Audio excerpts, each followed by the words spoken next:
Graça e paz, irmãos. Louvado seja Deus. Nós temos nesse encontro a oportunidade de estudarmos mais uma lição da escola bíblica. Nesse trimestre, nós estamos aprendendo sobre a carta que Paulo escreveu à igreja que estava ali em Éfeso e traz como tema para esse trimestre, esse estudo, falando sobre a igreja eleita do Senhor. Nessa oportunidade, nós estudaremos a lição de número 8. O tema da lição é Edificados sobre o fundamento dos apóstolos e dos profetas. O texto áureo da lição: edificados sobre o fundamento dos apóstolos e dos profetas, de que Jesus Cristo é a pedra de esquina. A verdade prática vai falar o seguinte: Jesus Cristo é a pedra basilar da igreja, que está edificada por meio dos ensinamentos dos apóstolos e do testemunho dos profetas. O texto bíblico que vai ser utilizado para nós estudarmos essa lição e em cima do qual foi desenvolvido o conteúdo da lição é Efésios capítulo 2, os versos de 20 a 22, e também complementando o estudo, Mateus capítulo 7, os versos de 24 a 27. Leiamos então a palavra do Senhor. Efésios 2, de 20 a 22. Edificado sobre o fundamento dos apóstolos e dos profetas, de que Jesus Cristo é a pedra principal da esquina, no qual todo edifício bem ajustado cresce para templo santo no Senhor, no qual também vós juntamente sois edificados para a morada de Deus no Espírito. Mateus capítulo 7, verso de 24 a 27. Todo aquele, pois, que escuta essas minhas palavras e as pratica, assemelhá-lo-ei ao homem prudente que edificou a sua casa sobre a rocha. E desceu a chuva, e correram rios, e assopraram ventos, e combateram aquela casa, e não caiu, porque estava edificada sobre a rocha.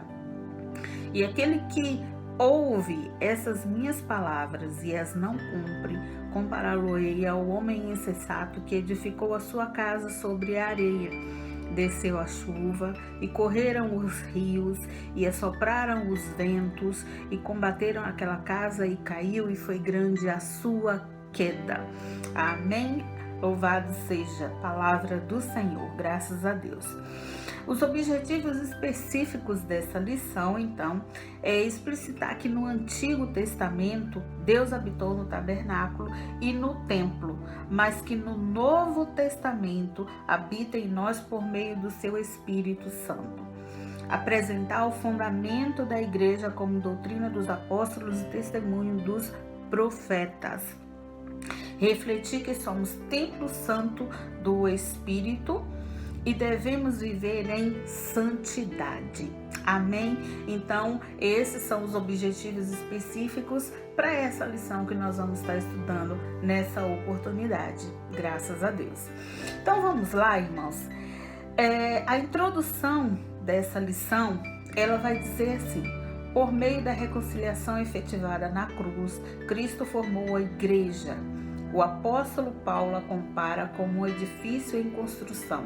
A pedra angular dessa edificação é Cristo, e o fundamento é a doutrina dos apóstolos e o testemunho dos profetas.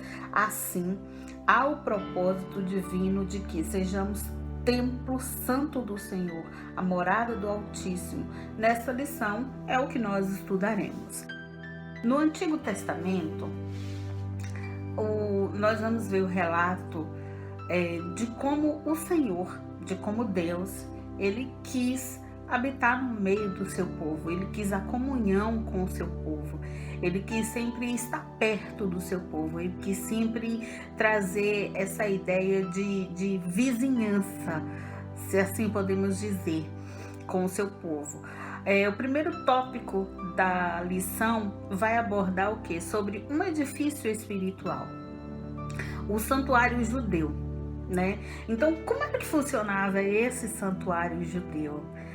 Logo no início, desde Gênesis, a gente vai ver O Senhor, ele trazendo essa proximidade com o seu povo, ele querendo essa comunhão bem perto com o seu povo. Lá em Gênesis, nós vamos ver o Senhor andando com o seu povo. Ele vai andar com Adão na viração do dia, ele vai andar com o Enoque, né? E a palavra do Senhor vai dizer que andou Enoque com o Senhor e o Senhor o tomou para si e não mais foi visto. Então a gente vê aí Deus caminhando com o seu povo, e essa ideia de caminhada a gente tem justamente o que? A instrução, o ensino, para que possa haver uma edificação, possa haver um entendimento daquilo que Deus quer trazer para o seu povo. Depois a gente vai ver ali em Êxodo que Deus, ele escolhe morar com seu povo. A ideia que eu falei aqui de vizinhança. Então o Senhor pede a Moisés que lhe faça um tabernáculo. E esse tabernáculo, ele é colocado no centro do arraial, e todas as 12 tribos, elas são erguidas em volta do tabernáculo do Senhor, em volta da casa do Senhor. Então o povo, ele está ali bem pertinho de Deus, vizinho do Senhor, tendo o Senhor bem próximo deles, né? E isso é algo maravilhoso, é algo extraordinário, o Senhor morando bem perto do seu povo. Mas tanto lá em Gênesis como aqui nesse relato do tabernáculo, nós vamos ver algo comum. E o que é esse algo comum? O povo pecando. E todas as vezes que o povo peca, o Senhor se afasta do povo, não porque ele queira, mas sim porque o povo peca. E nós sabemos, é sabido de todo cristão, de todo aquele que conhece a Bíblia, todo aquele que já passou por um discipulado, que Deus, ele não habita onde há pecado. Ele não tem essa comunhão com o pecado. Então, em todas essas situações, o povo pecou e por isso Deus se afastou do povo. Deus saiu de perto do seu povo, não que ele quisesse, mas sim que o povo pecou e por isso ele se afastou. Então, aqui durante o tabernáculo, a gente vai ver ali que toda a história do povo durante a travessia no deserto, quantas as vezes o povo, vendo as maravilhas do Senhor, pecou. Também lá mais à frente a gente vai ver ali um relato que talvez seja um dos mais marcantes, né? Que é a história dos 2 filhos de Eli, Ófni e Finéias, quando eles pegam a Arca da Aliança, tira a Arca da Aliança ali do tabernáculo em Siló e leva para o campo de batalha, naquela disputa, naquela guerra ali com os filisteus, e a gente vai ver que tanto Ófni como Finéias morreu. Eli, sabendo da morte de seus filhos, também morreu. E quando a esposa de um dos filhos de Eli dá à luz em meio a toda essa desgraça que vem ocorrendo na sua família, com o seu marido, o seu cunhado, o seu sogro, quando essa mulher dá à luz, ela dá o nome a essa criança de Icabode, ou seja, foi-se a glória do Senhor. Então você imagina que a presença de Deus, a glória de Deus, que estava ali simbolizada pela Arca da Aliança, estando ele no meio do povo, era algo extraordinário, mas o povo pecou, o povo errou constantemente e o Senhor se afastou. Mais uma vez o Senhor se afastou. E de novo Deus, ele sempre querendo essa comunhão. A gente vai ver Davi assentou no seu coração fazer uma casa para que o Senhor pudesse habitar. O Senhor viu o propósito e aceitou, mas não foi erguido pelas mãos de Davi, sim pelas mãos do filho de Davi, Salomão. E quando Salomão vai fazer a oração de consagração do templo ao Senhor ali, aquela obra magnífica a qual ele tinha feito, a gente vê quão linda é aquela oração que Salomão fez, né? E já naquela, o interessante é que já naquela oração que Salomão fez ali, a gente vai ver algo muito interessante, que ele vai falar que naquele lugar, toda oração que fosse feita, o Senhor a ouviria, sendo essa oração sincera e o povo sendo obediente a Deus, não caindo novamente em pecado. Salomão também vai falar que o estrangeiro, quando chegasse para orar ali naquele lugar, a oração dele também seria ouvida. E nessa mesma oração de consagração, Salomão vai falar algo extraordinário também, que é sobre o quê? Que nem os céus dos céus poderiam conter ao Senhor, como aquele templo que ele construiu poderia conter a Deus. Então Salomão sabia que aquela obra, por mais magnífica que fosse, não poderia conter a presença de Deus. Mas o Senhor habitou ali. A glória do Senhor encheu aquele lugar. E os homens que ali estavam, os sacerdotes que ali estavam, não puderam ficar de pé, porque a glória do Senhor era muita naquele lugar. E o Senhor de novo está entre o povo. Mas, novamente, o povo peca. E aquela obra suntuosa, magnífica, ela foi totalmente destruída, e juntamente com ela a cidade. E aquilo que o Senhor falou que aconteceria, aconteceu, que seria um assombro, um espanto e um assobio, quando se passasse e perguntasse o que aconteceu, porque o povo se afastou do Senhor. Então, nesse momento aqui, a gente está vendo toda a história do templo, os templos que o Senhor quis para morar, para habitar, para estar junto com o seu povo. Depois deste templo de Salomão foram erguidos outros templos, mas o templo foi erguido novamente por outros monarcas, outros homens poderosos, mas a gente vai ver mais à frente o templo principal, que é Jesus Cristo. Lá no Evangelho de João vai dizer que e o verbo se fez carne e habitou entre nós. O original vai dizer que tabernaculou, ou seja, ele morou, ele veio fazer habitação no nosso meio. O Filho de Deus, o Deus poderoso, habitou no nosso meio, ele veio ser um conosco. Mas o homem novamente pecou. E tendo o homem pecado, ele não aceitou as palavras de Jesus Cristo. Ele não aceitou o Messias que havia de vir. E ao invés de escolher ao Senhor, escolheu um homem cheio de pecado, cheio de falhas. E o Senhor Jesus foi, por escolha do povo, crucificado. Mas tudo isso aconteceu para que se cumprisse as Escrituras acerca de Jesus Cristo, que ele seria o Messias enviado para redimir a minha vida e a tua vida, e louvado seja Deus por isso. Porque ainda que o homem tenha pecado, o Senhor sempre quis estar perto. E tendo Jesus Cristo na cruz do Calvário consumado a sua obra principal e magnífica, que é a redenção do homem, ele fez isso e fez algo maior ainda.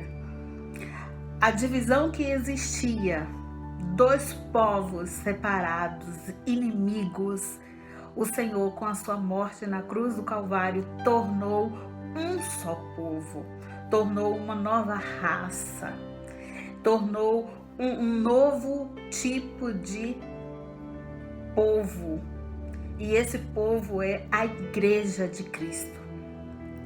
A inimizade que existia entre os judeus e os gentios era algo tão grande que um dizia: obrigado por eu não ter nascido judeu, e o gentil dizia obrigado por não ter nascido judeu, e o judeu dizia obrigado por não ter nascido gentio. Então um se alegrava por não ter nascido com a condição do outro.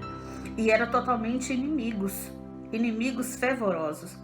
Paulo quase morreu quando levou um grego para entrar no templo, porque era algo que os gentios não poderiam entrar no templo.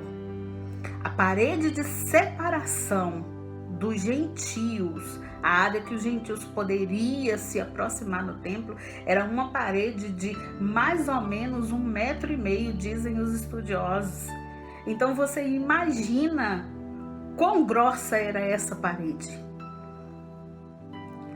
quão grande era essa separação que existia entre esses dois povos. Mas o Senhor Jesus, ele transformou de dois em um só, pela sua morte na cruz do Calvário, para que esses dois povos, sendo um, sendo a sua igreja, pudesse então tornarem-se a habitação do Senhor, tornarem-se eles templo santo do Senhor. Porque a palavra de Deus vai dizer que o Senhor não habita em templos feitos por mãos humanas. Então nós somos o santuário espiritual de Cristo. O cristão, eu e você, somos santuário do Senhor. Somos um lugar santíssimo. Sabe aquele lugar que o sacerdote, o sumo sacerdote, ele entrava uma vez ao ano, que era o lugar onde ele ficava ali, bem próximo do Senhor, onde a glória do Senhor descia e ele tinha uma comunhão perfeita com Deus. Então é esse lugar santíssimo que eu e você, salvo em Cristo Jesus, somos. Temos a oportunidade de ser. E sendo nós esse lugar tão especial de morada do Senhor, cabe a nós também a responsabilidade de sermos santo. O Senhor Deus diz que sede santo porque eu sou santo. Então nós precisamos entender que temos que andar em santidade, buscando sempre estar com as nossas vestes alvas. Louvado seja Deus. Nós ainda não somos um templo espiritual acabado. Não. Nós ainda estamos sendo construídos. Nós ainda não chegamos à estatura perfeita, né? Como diz a palavra do Senhor. Nós ainda estamos sendo construídos, nós somos uma obra inacabada. Deus ainda está trabalhando em nós, Deus ainda está nos moldando, Deus ainda está aparando arestas, Deus ainda está colocando tudo no devido lugar. Nós somos obra-prima do Senhor e nós ainda não fomos acabados. Louvado seja Deus. Então, falando aqui sobre esses santuários nos quais o Senhor escolheu habitar, a gente vai ver desde lá o Antigo Testamento até aqui no Novo Testamento que o Senhor, ele escolhe habitar em mim e escolhe habitar em você. Um Deus tão grande, mas ele ainda escolhe se tornar tão pequeno para que possa caber dentro de nós, para que possa habitar dentro de mim e dentro de você. Nós somos esse santuário cristão. Louvado seja Deus. Paulo vai falar também que Cristo, ele é a pedra angular. Essa pedra angular, ela é vista não só sendo falada por Paulo, mas também Isaías fala, Pedro fala dessa pedra angular. O próprio Jesus fala de si nessa pedra angular. E na arquitetura vai dizer que essa pedra angular, arquitetura antiga, principalmente ali, a arquitetura dos gregos, dos romanos, vai dizer que nas construções daquela época era necessário uma pedra principal. Então essa pedra principal era uma pedra angular e uma pedra de esquina. Então ela ficava numa ponta da construção. E essa pedra, ela costumava ser uma pedra muito grande e uma pedra muito fortificada, para que todas as demais paredes estivessem alinhadas a ela, estivessem em plena harmonia com ela, para que o edifício pudesse crescer alinhado harmonicamente, não tivesse nenhum dano, não tivesse nenhuma perda. As construções antiga era algo assim extraordinário, principalmente nessa região onde é relatado o Novo Testamento, né? As terras bíblicas, por assim dizer. E o que era que eles faziam? Geralmente nessas pedras, eram pedras muito grandes, e eles sempre colocavam afastadas centímetros uma das outras, porque no caso de terremotos, ainda que houvessem esses terremotos, com a movimentação das pedras, o que era que acontecia? Aquela construção, ela não ruía, ela se movimentava, mas ela não ruía. E tudo isso partia do quê? Partia de uma pedra angular que precisava dar suporte para todas essas outras pedras ali. Então, essa estrutura bem alinhada, bem harmônica, era sustentada por essa pedra angular. Então, quando nós falamos sobre toda essa questão de pedra angular, da área da construção, da arquitetura, a gente trazendo isso para a nossa vida espiritual, nossa vida em Cristo, a gente vai conseguir entender o quê? Se nós não estivermos bem alicerçados em Cristo, bem fundamentados em Cristo, se a nossa vida não estiver nessa rocha firme, nessa pedra angular, se nós não estivermos ali muito bem alinhados, muito bem estruturados, muito bem seguros com ela, o que seria da nossa vida? Como nós poderíamos caminhar e avançar? Então, são algumas questões que a gente tem que trazer à tona, tendo o conhecimento dessas palavras, justamente para quê? Para que nós possamos ir adiante e entender que Jesus Cristo é essa pedra angular na nossa vida, e é Ele quem nos mantém de pé, ainda que hajam ventos, ainda que hajam tempestades, ainda que os rios se movimentem e combatam contra as nossas vidas, ainda que hajam fortes terremotos, mas se estivermos em Cristo, nós não seremos abalados, porque a nossa rocha, a nossa pedra angular, ela está muito bem firmada. Louvado seja Deus! E de uma forma ou de outra, vamos continuar na linha certa, vamos continuar bem alinhados com Cristo Jesus. Amém? Cristo é essa pedra principal. Na palavra de Deus, nós vamos ver alguns versículos que vai falar justamente sobre essa pedra principal. Isaías 28:16 vai falar assim: portanto, assim diz o Senhor Deus, vede, assentai em Sião uma pedra já provada, pedra preciosa de esquina, que está bem firme e fundada. Aquele que crer não será confundido. Olha aqui que eu acabei de falar. Pedra bem firmada, pedra bem firme. Aquele que crer não será confundido. Isaías está falando aqui justamente de quem? De Jesus. Pedro vai dizer que Jesus é a pedra de esquina que os construtores a rejeitaram. Pedro está falando justamente de quem aqui?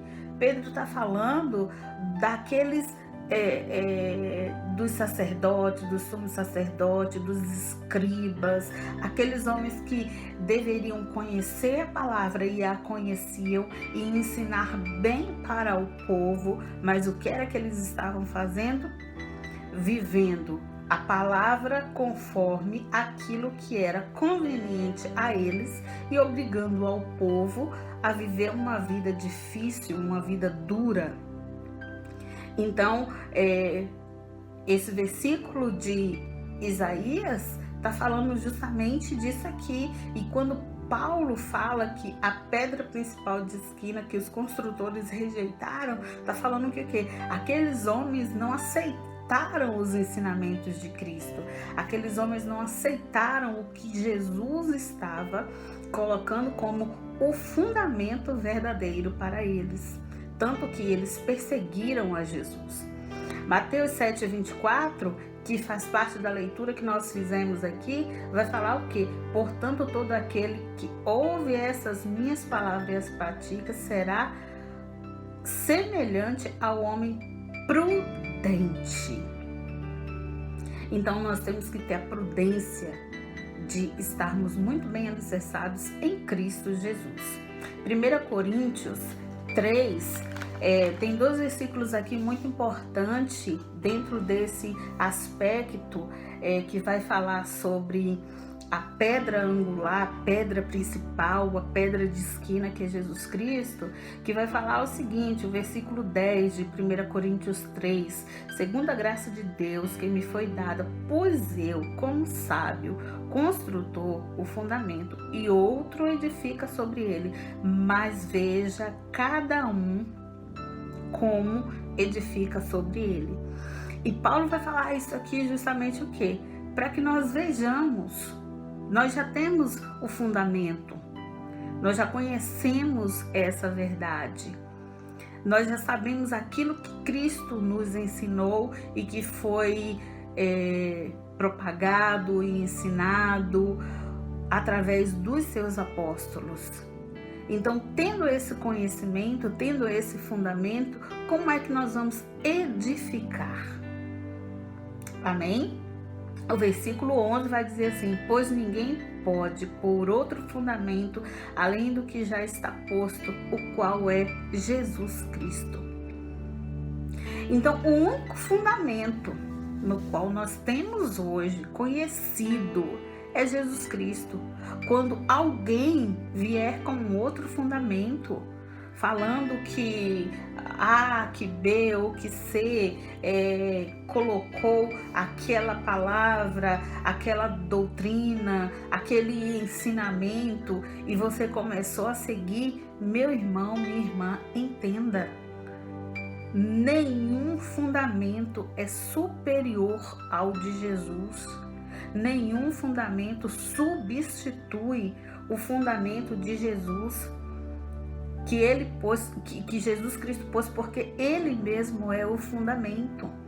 Ele é a verdade e a vida. Louvado seja Deus.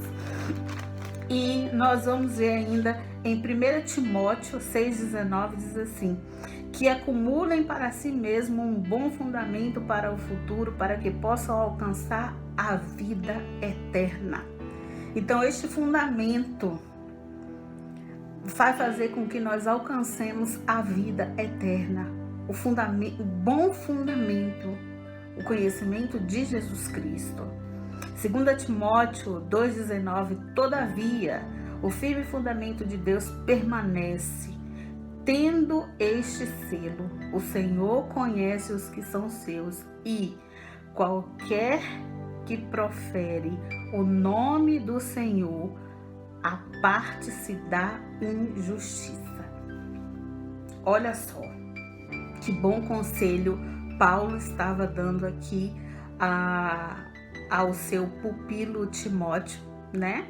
Timóteo, a gente vai ver aí que mais à frente nós vamos ver sobre os apóstolos, e Timóteo também, em algumas citações, ele é colocado como um apóstolo. Nós vamos ver mais à frente a respeito disso aí.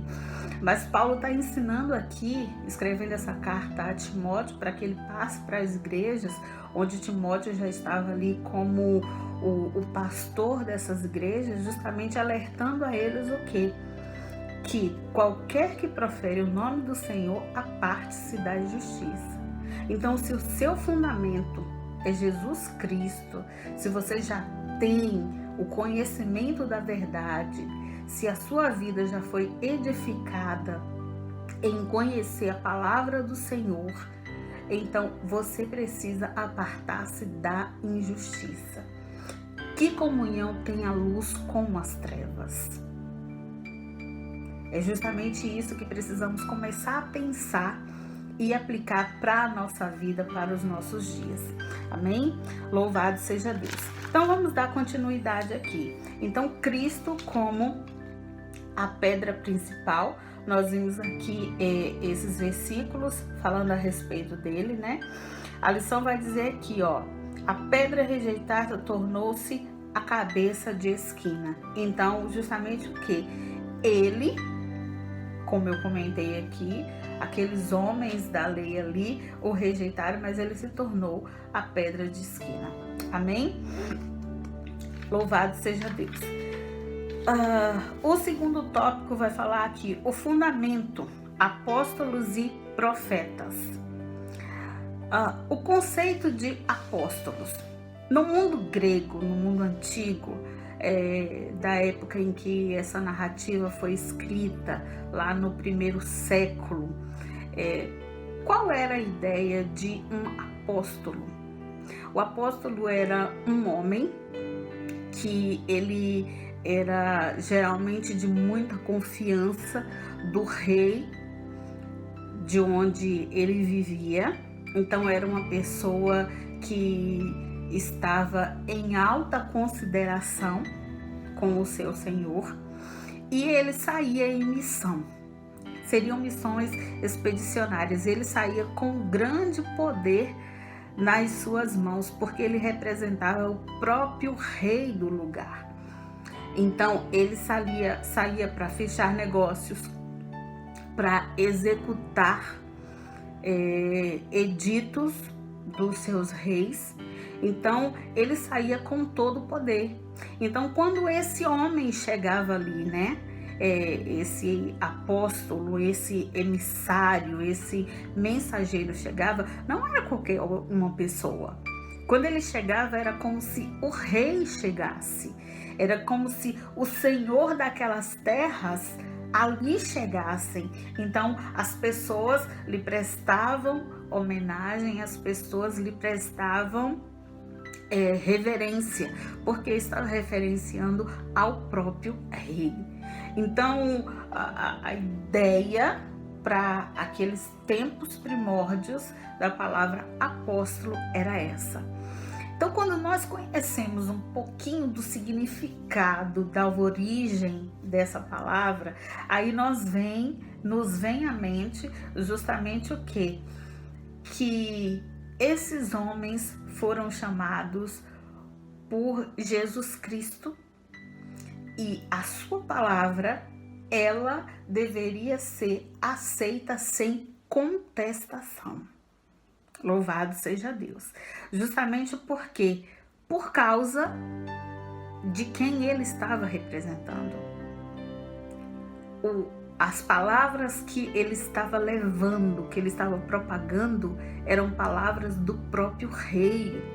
Então não cabia contestação, não cabia discussão, se era, se não era, dúvidas, nada disso deveria existir, por causa de quem ele representava. Louvado seja Deus. Então nós vemos aqui que os 12 apóstolos de Cristo, eu falo 12, mas não me refiro a Judas, porque Judas é sabido que cometeu suicídio, mas logo após a sua morte, quando os 11 estavam ali reunidos, foi feito uma reunião de oração, onde pediram a ação do Espírito Santo para escolher aquele que seria o 12º, e Matias então foi o escolhido para ocupar o lugar então de Judas, tá? Então a gente tem que ter esse conhecimento aí. Então os 12 apóstolos de Cristo, quando saiu em missão para propagar a palavra do Senhor, eles tinham toda a autoridade dada por Jesus, e Jesus é o Rei dos Reis. Louvado seja Deus.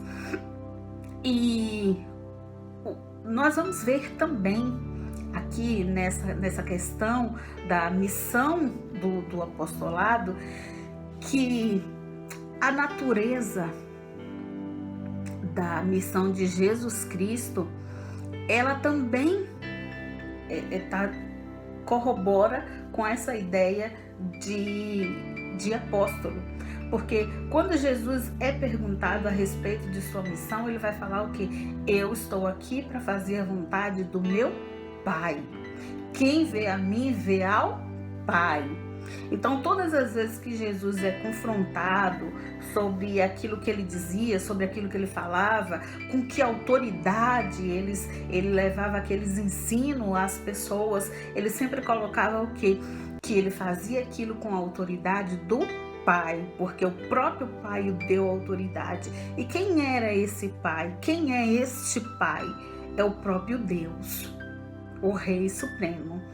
Então, diante dessa característica do ministério de Jesus Cristo, passado aos seus apóstolos, a gente vê então que esse ensino dos apóstolos, dos 12 apóstolos, né, tem toda a autoridade, e também Paulo, que foi chamado pelo próprio Jesus Cristo para ser apóstolo aos gentios. Algo muito interessante que a gente vai ver aí é que os apóstolos que teve contato quando Jesus estava ali em seus dias aqui na terra, todos esses homens, ainda sabendo que a cortina se rasgou de alto a baixo e que todos agora eram um só, eles ainda não aceitavam quando aqueles gentios se convertiam. Então queria forçar aqueles homens, aquelas mulheres, a fazerem práticas judaizantes. E muitas vezes eles não tinham como fazê-lo, e não era a vontade de Cristo que assim o fizesse, e existia muita divisão, existia muita separação no meio deles devido à aceitação. Tanto que Jesus chama Pedro, Pedro vai até a casa de Cornélio, e ali ele tem uma visão.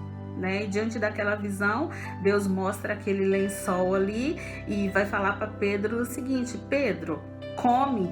Não, Senhor, é impuro. Pedro, come. Não, Senhor, é impuro. Deus está mostrando para Pedro o quê? Que aquela impureza que existia naquele povo, naqueles gentios, já não existe mais, porque todos agora são um só, uma igreja.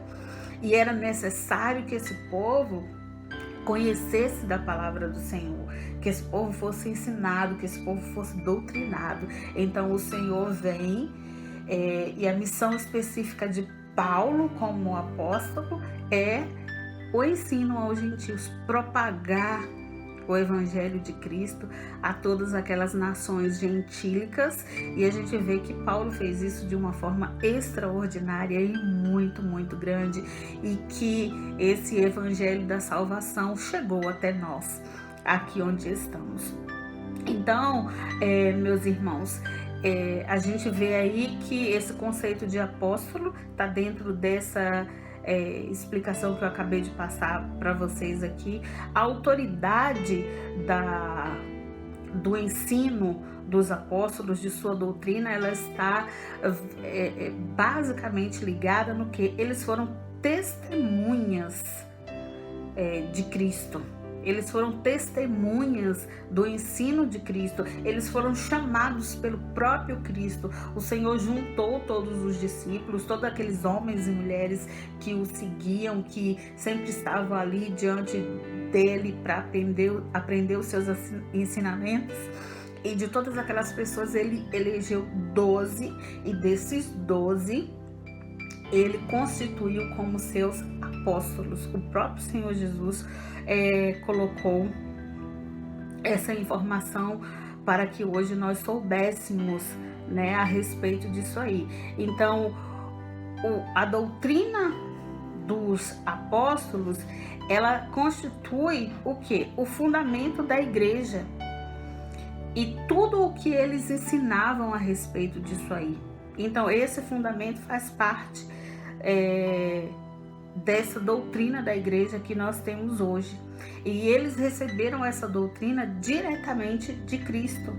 Então, uma vez recebida de Cristo, uma vez propagada essa palavra que eles receberam de Cristo, essa doutrina, esse ensinamento, esse fundamento, ele não pode ser mexido. Quando nós falamos aqui sobre aquela construção, que aquela pedra angular era colocada e toda a construção era erguida em volta dessa pedra angular. Esse conhecimento de Cristo, esse fundamento da igreja, baseado nos ensinos que Cristo deu aos discípulos, tudo quanto eles testemunharam de Cristo, tendo ele sido chamado de Cristo, isso aí não pode ser mexido. O Senhor Jesus diz que nem tio da sua palavra poderia ser mexido. Então, esse fundamento não pode ser violado de forma alguma.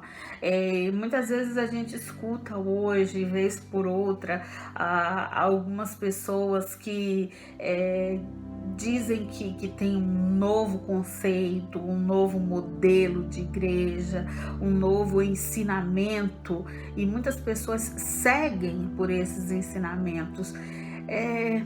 Infelizmente, são pedras de tropeço colocado no meio do povo. Lá quando nós lemos em Isaías 26, né?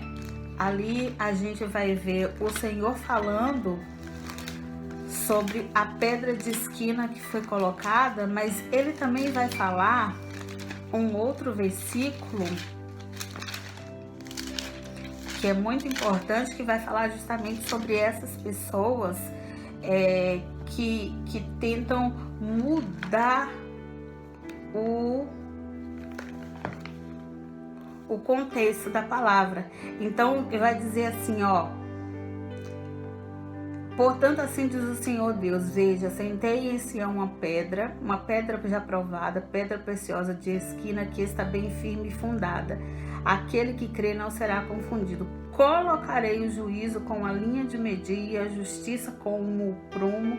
A saraiva varrerá o refúgio da mentira e as águas cobrirão o esconderijo. Então, aqui nós vamos ver justamente o que? O Senhor falando a respeito daqueles que mudarem esse fundamento, tentarem mudar essa pedra já posta ali. Então, esse fundamento ele não pode ser violado em hipótese alguma. Quanto ao testemunho dos profetas, a gente pode ter o entendimento dessa palavra aqui no sentido de que nós temos os profetas do Antigo Testamento, os profetas da Antiga Aliança, Isaías, Jeremias, Obadias, todos esses homens que receberam a palavra do Senhor, e temos os seus escritos testemunhando daquilo que eles viram, daquilo que eles ouviram, do que Deus fez através de suas vidas, e o testemunho dele nos edifica, e tudo isso traz resposta para os nossos dias de hoje. E nós temos também no Novo Testamento os homens que foram chamados por Cristo, os seus apóstolos, para que esses homens pudessem então ter revelações, né? Então Deus, através dos apóstolos, ele traz novas revelações, ele traz visão, ele traz orientação, ele traz métodos, ele traz um novo sistema de culto, aquele sistema de culto que era conhecido no Antigo Testamento, onde as pessoas traziam as suas ofertas, os seus ritos sacrificiais, que eram ano a ano colocado, mês a mês, e tinha todo aquilo estabelecido na lei e nos seus estatutos. O Senhor então traz através dos apóstolos um novo sistema de culto, um sistema de culto totalmente diferente daquele que era conhecido no Antigo Testamento. Ele vai trazer também, através dos apóstolos, novas ideias e vai trazer também estratégias. E através disso tudo nós vamos ver aí que tem as revelações que são dadas aos apóstolos, que nesse ponto atuam como profetas. Como, por exemplo, João. João teve a revelação do quê? Da cidade santa. João teve a revelação da Jerusalém celestial. Paulo teve a revelação de como será o apocalipse, de como será o arrebatamento da igreja.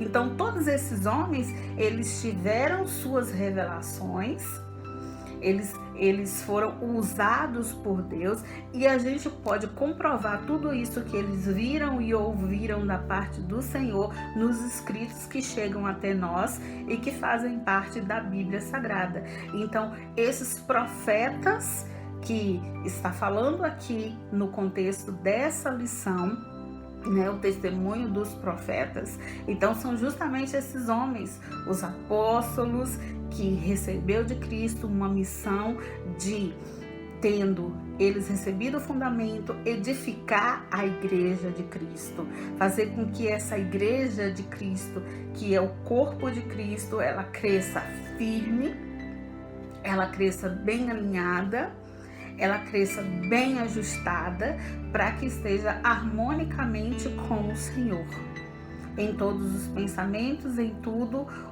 aquilo que o Senhor Jesus Cristo deixou estabelecido para a sua igreja. Então, os profetas, ele tem justamente o que? Essa ideia. Os apóstolos, eles são os profetas do Novo Testamento, porque eles receberam todas essas informações e através daquilo que eles viveram, vivenciaram, viram e ouviram, seus escritos estão aqui para comprovar tudo isso e relatando que eles testemunharam de Cristo para edificação da sua igreja. Louvado seja Deus. E tudo isso foi revelado a cada um deles através do quê? Através do Espírito Santo. João vai dizer o quê? E eu fui levado em espírito, né? Então a gente vê ali que o Espírito Santo o tomou e fez revelações a ele. Paulo também recebeu suas revelações, como eu acabei de citar aqui. Pedro recebeu também a revelação de Deus acerca do comportamento em relação aos gentios, que eles já não eram mais impuros, que eles poderiam comungar com ele da verdade de Cristo. Então, essa é a revelação dada aos apóstolos e que podemos então caracterizá-lo como os profetas. Há de se julgar que existe os dons de profecia, como Paulo explica lá na carta aos Coríntios, tá? E nesse termo, desse dom de profecia, não é o que nós estamos falando aqui, porque estamos falando de ensino, estamos falando de doutrina, estamos falando de testemunho, e nós podemos comprovar tudo isso através dos escritos que nós temos no compêndio do cânon bíblico que esses apóstolos deixaram para nós, tá? Então, assim como Isaías deixou o seu livro, Daniel deixou o seu livro, Obadias, Amós, nós temos também a carta de Pedro, todas as cartas de Paulo, o Apocalipse que João escreveu. Então, nós temos aí esse ensinamento. E o terceiro ponto que nós vamos ver aqui na lição é através o edifício bem ajustado. Então, eu já falei um pouquinho isso aqui lá na frente, que esse edifício bem ajustado, nós estamos em constante construção, tá? Então, nós estamos em pleno desenvolvimento e contínuo desenvolvimento. Então, nós ainda não estamos terminados e todas as nossas partes, elas precisam estar em harmonia com Cristo, tá?